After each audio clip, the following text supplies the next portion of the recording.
ചെമ്മീൻ കൊണ്ട് എങ്ങനെ കറി ഉണ്ടാക്കിയിരുന്നാലും അടിപൊളി ടേസ്റ്റാണ്. ഞാനിന്ന് വളരെ സിമ്പിൾ പ്രിപ്പറേഷനാണ് ചെയ്യുന്നത് കേട്ടോ.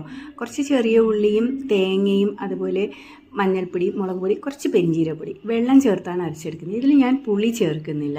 മാങ്ങയാണ് പുളിക്ക് പകരം ചേർക്കുന്നത്. നല്ല പുളിയുള്ള മാങ്ങയാണ്, അതുകൊണ്ട് തന്നെ വേറെ ഒന്നും ചേർക്കേണ്ട ആവശ്യമില്ല കേട്ടോ.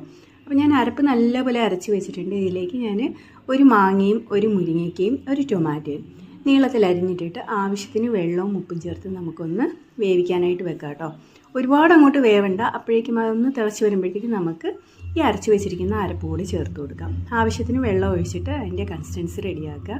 ആവശ്യത്തിന് ഉപ്പൊക്കെ ചേർത്ത് കൊടുക്കുക. തിളച്ച് വരുമ്പോഴാണ് ഞാനിവിടെ ചെമ്മീൻ ഇട്ടു. ചെമ്മീൻ തലയോടുകൂടി തന്നെ ഇടുന്നതാണ് അടിപൊളി ടേസ്റ്റ് കേട്ടോ. അത് നല്ലപോലെ ഒന്ന് തിളയ്ക്കുന്നവരെ വെയിറ്റ് ചെയ്യുക. ഒരുപാട് നേരമായിട്ട് തിളപ്പിക്കരുത്. നല്ലപോലെ തിളച്ച് വന്നു കഴിഞ്ഞാൽ നമുക്ക് കടുക് താളിച്ചിടാം. അടിപൊളി ടേസ്റ്റി ആയിട്ടുള്ളൊരു കറിയാണ്.